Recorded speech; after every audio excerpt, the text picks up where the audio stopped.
Salam Patriot di Suara Patriot bersama Chandra Tua. Di edisi ini kita ambil tema PKT, Partai Komunis Tiongkok, Istana Megah tersusun dari puzzle kebohongan.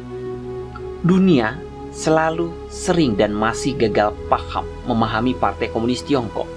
Viralnya video dari pemimpin partai berkuasa Megawati Soekarno Putri yang memberikan pidato selamat ulang tahun Partai Komunis Tiongkok ke-100 bisa dijadikan salah satu contohnya. Tokoh sekali Mbak Mega yang mempunyai petugas partai menjadi seorang presiden dengan begitu naifnya menyanjung Partai Komunis Tiongkok setinggi langit. Pidato itu memang disampaikan dengan teks yang barangkali ada seseorang yang menulis naskahnya.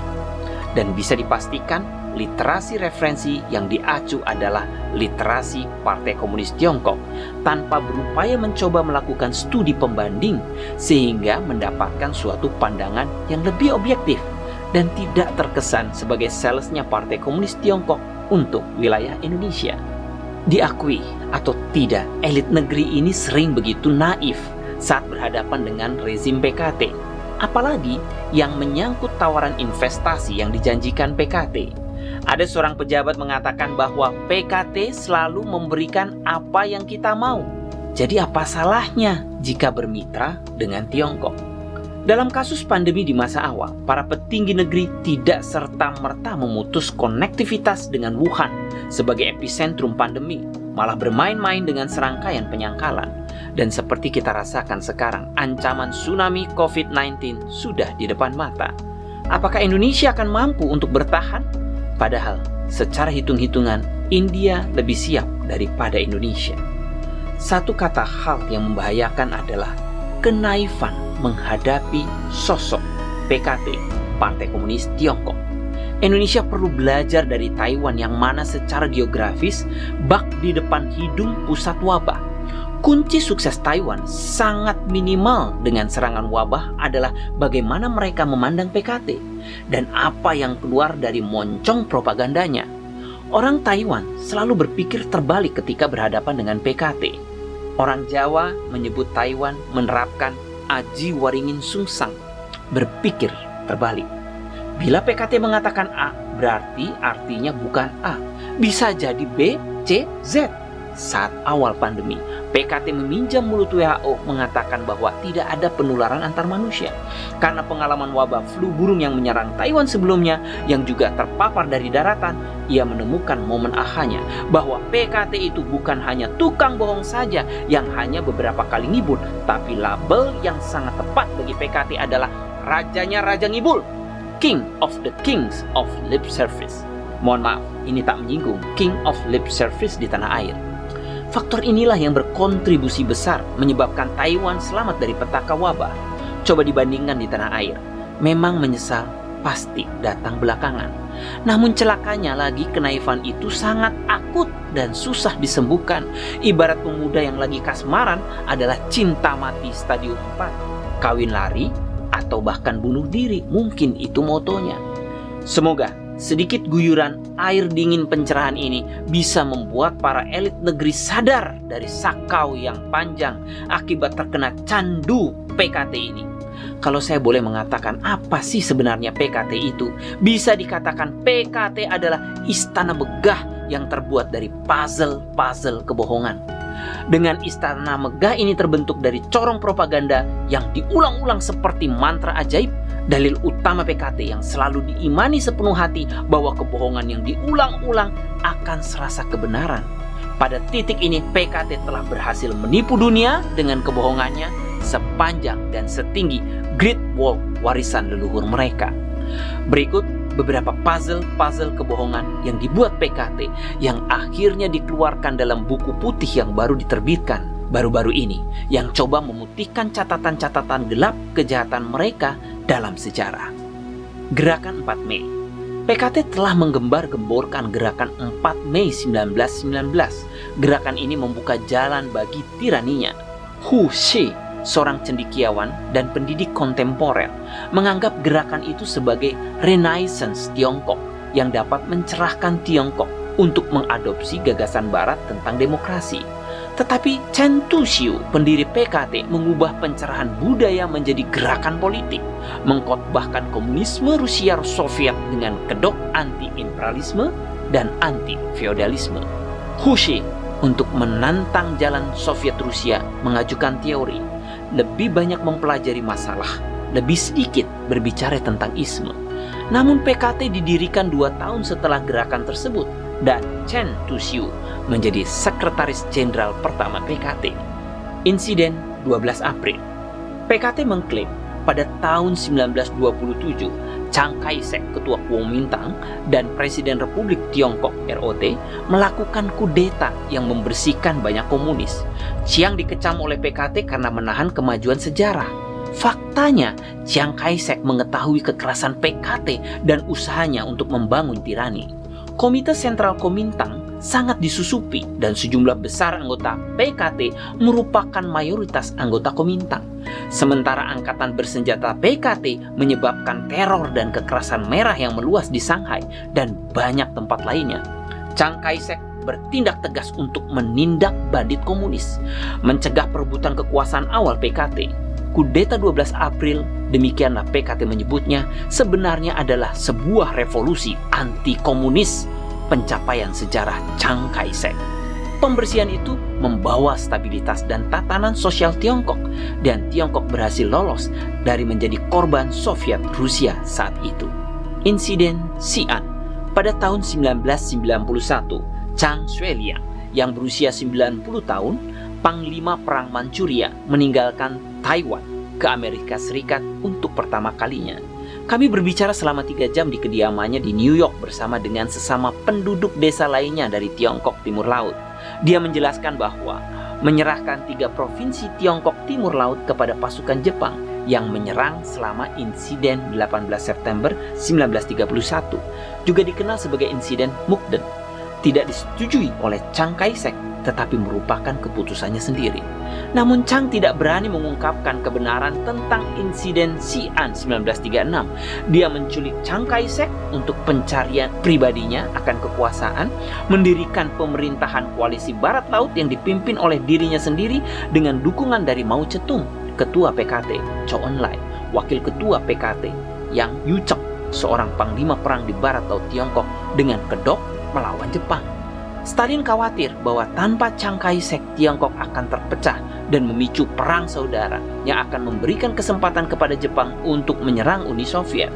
Dia menuntut Mao dan Zhou Enlai yang membutuhkan dukungan Stalin melawan Kuomintang membebaskan Chiang Kai-shek. Perang saudara antara Kuomintang dan PKT. Jelas ini adalah perang untuk melawan perebutan kekuasaan oleh PKT.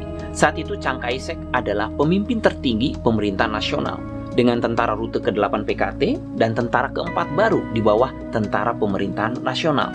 Oleh karena itu sebenarnya pemberontakan bawahan untuk merebut kekuasaan, apa yang disebut tangan Tiongkok dari pemerintah AS, menyarankan Kuomintang dan PKT membentuk pemerintahan koalisi seperti 2 partai di Amerika Serikat yang menahan upaya anti-komunis Chiang Kai-shek. Sementara Stalin sebaliknya mendukung penuh PKT dengan persenjataan sehingga PKT dapat berperang jauh-jauh dari Tiongkok Timur Laut hingga Pulau Hainan. Faktor eksternal yang menyebabkan keberhasilan perebutan kekuasaan oleh PKT adalah Amerika Serikat yang tidak sepenuhnya mendukung Chiang dan dukungan Soviet Rusia terhadap PKT. Kampanye Koperasi Produksi Pertanian. Kampanye Koperasi Produk Pertanian PKT yang diluncurkan tidak lama setelah dimulai adalah palsu. PKT untuk memiliki sumber pasukan yang konstan untuk mengalahkan Kuomintang memberikan tanah kepada para petani sebagai imbalan bagi anak-anak mereka untuk bergabung dengan tentaranya di bawah Panji, serangan terhadap pemilik tanah yang lalim, dan pembagian tanah mereka ke petani miskin. Setelah mengalahkan Kuomintang, PKT segera menasionalisasi tanah tersebut dengan kampanye Koperasi Produksi Pertanian, mengubah tanah tersebut menjadi milik PKT. Gerakan anti kanan. Gerakan anti kanan pada tahun 1956 adalah penindasan kebebasan berbicara. Menurut angka PKT, 552.973 orang dianiaya dan dicap sebagai kaum kanan. Dilaporkan bahwa hanya 100.000 dari mereka yang dianiaya yang selamat dari rehabilitasi PKT terhadap kaum kanan bermerek. Pada tahun 1958, apa tindakan mengoreksi kesalahan gerakan 1956? Dan dari 552.973 orang yang dianiaya, semuanya dikeluarkan dari daftar kanan kecuali 96 orang. Itu berarti jika memang 96 orang disebut kanan, mayoritas dari mereka yang dianiaya tidak bersalah. Terus terang, ini bukan masalah skala gerakan, tetapi kebrutalan PKT untuk melumpuhkan pikiran dan menekan kebebasan berbicara. Kelaparan besar di tahun 1960-an. Kelaparan besar adalah kebohongan yang dicap sebagai bencana alam oleh PKT. Di tengah 12 bulan yang menyaksikan kelaparan terburuk dengan jumlah orang mati kelaparan tertinggi sejak kelaparan hebat 1961. Catatan dari Kementerian Pangan Tiongkok menunjukkan bahwa masih ada 44,4 miliar pon tanaman dalam persediaan, yang setara dengan jatah makanan tahunan untuk 140 juta orang pada saat itu. Sejumlah besar orang tidak akan mati kelaparan jika PKT menggunakan tindakan bantuan kelaparan yang paling umum dalam sejarah Tiongkok, mendistribusikan hasil panen yang disimpan, bahkan jika itu adalah setengah dari stok. Namun Mao Zedong percaya bahwa para petani ditipu oleh musuh rakyat dan menolak untuk menyerahkan hasil panen mereka. Dia tidak membagikan hasil panen. Sebaliknya dia mencari lebih banyak dan mencegah para petani melarikan diri dari kelaparan dengan menggunakan cara-cara yang kejam. Sebanyak 2,7 juta orang ditembak dan disiksa hingga tewas. Di Xinjiang, provinsi Henan saja, 67.000 orang terbunuh oleh batu bata. Menurut penelitian para sarjana asing, saat itu sebanyak 45 juta orang di Tiongkok mati kelaparan. Revolusi kebudayaan. Ini adalah bencana buatan manusia yang dihasut oleh Mao, melibatkan masalah pemikiran, budaya, dan kehidupan. Menurut laporan resmi Tiongkok, lebih dari 2 juta orang terbunuh, lebih dari 7,3 juta jiwa menjadi cacat, dan 71.200 keluarga hancur di tengah revolusi kebudayaan. Mantan Sekretaris Jenderal PKT Hu Yaopang berkata kepada seorang reporter asing, pada saat itu hampir 100 juta orang terlibat, yang merupakan 1/10 dari populasi Tiongkok. Namun pemimpin PKT saat ini, Xi Jinping, telah menyebarkan revolusi kebudayaan dalam beberapa tahun terakhir, membuka jalan bagi dirinya untuk menjadi seorang diktator Maois. Pembantaian lapangan Tiananmen. Otoritas PKT terus mengklasifikasi ulang pembantaian lapangan Tiananmen. Pertama menyebutnya sebagai kerusuhan kontra-revolusioner, sebelum mengecilkannya menjadi kekacauan. Kemudian menamakannya sebagai insiden, dan kemudian krisis, sebelum sekarang akhirnya hanya menyebutnya hal itu. PKT telah menjaga profil rendah setiap kali mendefinisikan ulang pembantaian, menunjukkan bahwa telah meremehkan pembantaian dan tidak dapat membenarkan dirinya sendiri. Menurut kabel diplomatik rahasia Inggris, setidaknya 10.000 orang tewas oleh unit tentara Tiongkok dalam pembantaian itu. Penganiayaan terhadap Falun Gong. Ketika Qigong, suatu bentuk latihan spiritual, muncul di Tiongkok pada awal 1990-an, Falun Gong muncul dan berkembang pesat. Namun, itu segera ditekan oleh PKT karena 3 alasan utama. Pertama, pendirinya Li Hongzhi tidak setuju dengan pendirian cabang partai yang dikelola oleh PKT di dalam Falun Gong, dan dengan demikian mengganggu pihak berwenang. Kedua, nilai-nilai tradisional Tiongkok termasuk sejati, baik, dan sabar yang dipraktekkan oleh Falun Gong menganut teisme dan bertentangan dengan ateisme komunis. Ketiga, pada bulan April 1999, lebih dari 10.000 praktisi Falun Gong dengan damai mengajukan petisi di Administrasi Pengaduan dan Proposal Publik Nasional, juga dikenal sebagai Biro Xinfang di Beijing, memicu ketakutan PKT terhadap pertemuan massal. Sampai hari ini, lebih dari 4.600 kasus yang terdokumentasi tentang praktisi Falun Gong yang disiksa sampai meninggal. Tiongkok telah menjadi negara transplantasi organ terbesar di dunia, meskipun media internasional semakin banyak mengungkap pengambilan organ ilegal dari pengikut Falun Gong oleh PKT. PKT jahat sampai ke intinya. Kemudian, manipulasi virus PKT untuk menyerang dunia, menginfeksi lebih 181 juta orang, dan merenggut 4 juta jiwa lebih.